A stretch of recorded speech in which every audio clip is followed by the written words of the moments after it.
There's the 100 billion kids that you're teaching, but you're also doing something else, which is going around the world talking to countries about crypto. Talk about this, because not a lot of people realize what you're doing in the background, but you're doing a lot. Yeah, sure. So I interact with about a dozen countries right now, top leaders in these countries. So I think we've seen a big shift in the last 6 months or so. With the US election, now the US new administration is extremely pro-crypto. And with Elon Musk wants to use blockchain for government efficiency. We've seen that in many other parts of the world, including UAE, both Abu Dhabi and Dubai. They're exploring how to use blockchain for government projects. That includes like decentralized IDs. Once you have an ID, you need a wallet. Once you have a wallet, then you can do anything that you need with an ID. Land title rights, opening bank accounts, e-visas, border crossings, education diplomas, etc. So there's so many things we can do, which is great. But with this we can expand blockchain to multiple dimensions. And with the industry getting bigger, there will still be more trades. So we still as a shareholder of a large trading platform, I still benefit. And then also before this, most countries are looking at how to regulate crypto. There's about a dozen countries that come to me and says, well, they have CZ here or they know somebody who knows me. I'm more than happy to talk to these country leaders to advise them on what are the things to watch out for in terms of adopting crypto regulations, how to make them more favorable to our industry. We want to protect consumers, but also advance innovation. Yeah. So did the young kid from Canada think he'd be going around countries telling them about blockchain technology? No, I think even today it's a bit surreal. So I view myself as a technology geek and just never imagined going to different countries, talking with country leaders. So, but I think it's a very meaningful thing for me to do. Again, I don't charge for my time. It's all pro bono. But I think again, it's very important for our industry, and it's also important for each country's economy. Now, here, the UAE has been extraordinarily good at adoption and seeing this. Talk through the journey here, because you came here and people are like, well, why is CZ moving to Dubai? And then it's become almost the epicenter of the industry. You can see by the crowd, and all the way across these countries, it's extraordinary what's happening. Yeah, absolutely. So 4 years ago, in end of 2021, in September 2021, I came here for the first time. So I took up his advice. I came here for 3 weeks. I booked a 3-week trip. So I came here, actually, when I landed, I only had one meeting lined up, which is with His Excellency Minister of AI, Al Olama. I landed on a Friday night, and Friday is not a working day. Friday, Saturday is not working days back then. Sunday is a working day. He met with me, and then he introduced everything, and then within like about a week or so, I knew this is the place to be. They are extremely pro-business, really pro-crypto. The ministers knows exactly what's going on, very smart, very sophisticated. And the speed is really fast. So we, at the time, Vera didn't exist. So we were discussing about how to regulate crypto, etc. And then at the time, we recommended setting up a new separate agency, and they actually took that advice. So like a month later, Vera was incorporated, literally just within a month. In principle approval, together with 3 or 4 other crypto exchanges. So it moves really, really fast here. And then I explored Abu Dhabi as well. So Abu Dhabi, this is like a little bit of a friendly competition. I think our friends from locally knows. But both places are extremely pro-business, extremely thoughtful. And here, Dubai, UAE is an extremely safe country. So the fact that a lot of Western media kind of portray Middle East in sort of a negative way, but this is one of the safest countries in the world, the safest city in the world. So there's actually no crime here.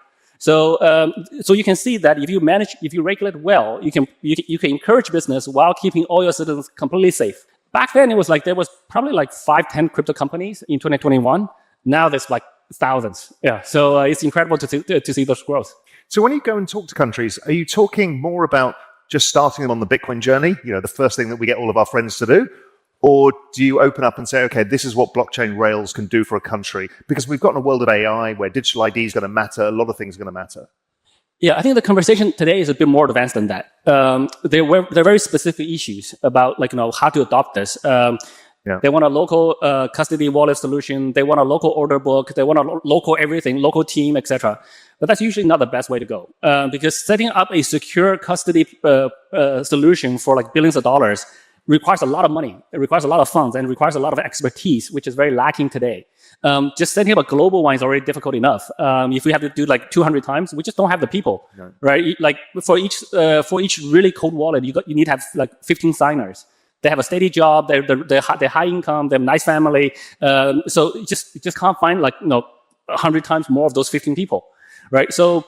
And also local order book. Again, if you divide each country with their own local order book, liquidity is going to suck. And so when you want to buy like $1 million, the slippage is going to be super high. So those type of issues are very real concrete issues. Many countries have the capital control, so capital flight issues. Almost all of those countries want foreign direct investment. But the thing is, if you don't open up if people can't get money out, then the money's not going to come in. Right. So a lot of those like issues that are very real, very tangible issues to address. And the two big ones that are still addressing this are China and India. Where are they in the process? Because they open, close, because they've got capital issues, capital control issues. Where do they stand right now? I think China's adopting use Hong Kong as a sandbox kind of approach. Yeah. So I think Hong Kong is extremely pro-crypto now. I think they started changing about 2 years ago. They started issuing licenses. But 2 years ago, the licenses are quite restrictive. So in terms of token listings, etc. So now they're exploring ways to open that up. But Hong Kong still also have to worry about the capital control issue of China.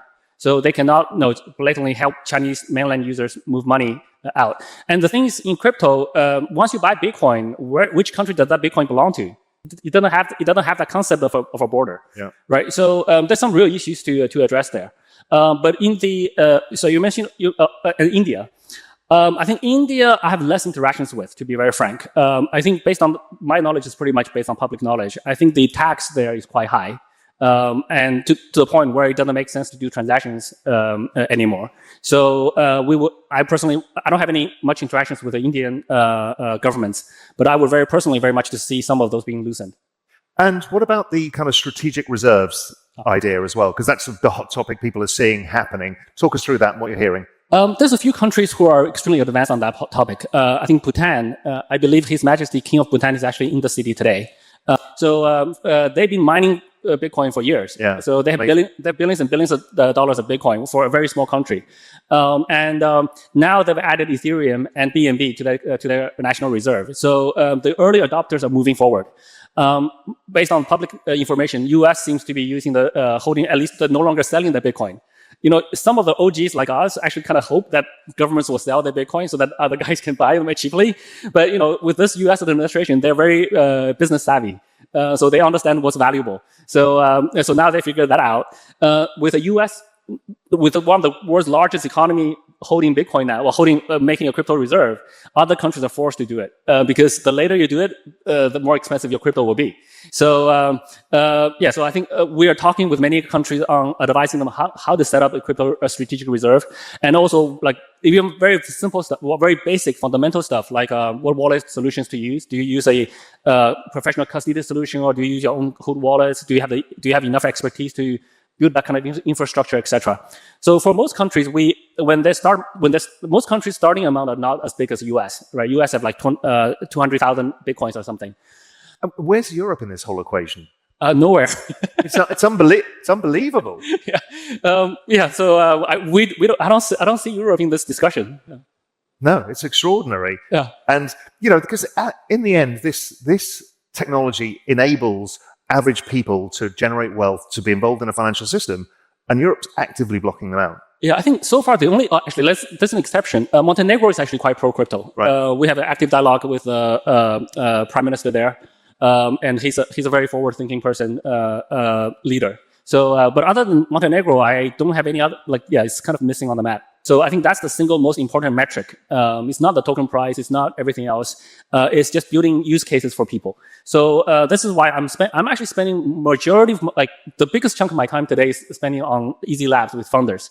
So talking with founders, looking at different projects, and just trying to help them. There are still many strong founders. It's just that their voice is a bit muffled right now. So I think we got to help those founders to be more vocal, more active, and also more engaging in the community, and help them raise money, help them design proper long-term token economics. This also represents an opportunity. So Right now, no, RWA is quite new. It's growing, but it's still finance related. It's still like sort of incentivized tokenizing real world assets, etc. DeSci or decentralized social media hasn't really taken off yet. There's a number of really interesting attempts that we're looking at. But when I talked about the government solutions, I think that's another area that most likely can take off. And that's not finance related, right? So those are just pure blockchain for efficiency and for transparency. For example, land title rights. In many countries, they don't have very good systems. Even in Japan, they still use a piece of paper with a scratch-off code to verify you own that piece of land. And if you lose that piece of paper, it's actually quite difficult to replace or to get it back. So and in other parts of in Africa, there's many land you don't know who it belongs to. So, and also even in countries like US, where there is fairly mature record keeping, but the record keeping is done manually, and then you have low liquidity. So there's all of these issues which can be addressed, and we are actually investing in a company that's solving this problem. We recently invested in Sign, which is another project that does digital decentralized IDs, and they are building layer 2s for governments, etc. So I'm pushing them really hard. Freedom of speech is kind of the bottom layer. If you don't have that, then no other freedom kind of works. So when we invested in X, Twitter back then, it was based on that philosophy, and then I actually didn't expect that they would turn to become XAI. So now we're a minority shareholder in a leading AI company. So fantastic. And talking of AI, how are you thinking about how AI is going to change even this industry? Oh yeah, outside of just developers using AI to write faster code, but yeah. So I think AI has a lot of use cases. Well, number one is AI, I believe, will completely revamp the user experience, how you interact with blockchain. UX feels like it's all going to change, right? Yeah. So I think AI has so many different applications that unfortunately this industry happened before AI. So we need to change this industry to an AI-enabled industry, both in terms of apps we're building, product tools, customer support, risk management, risk monitoring, and also AI itself can use blockchain.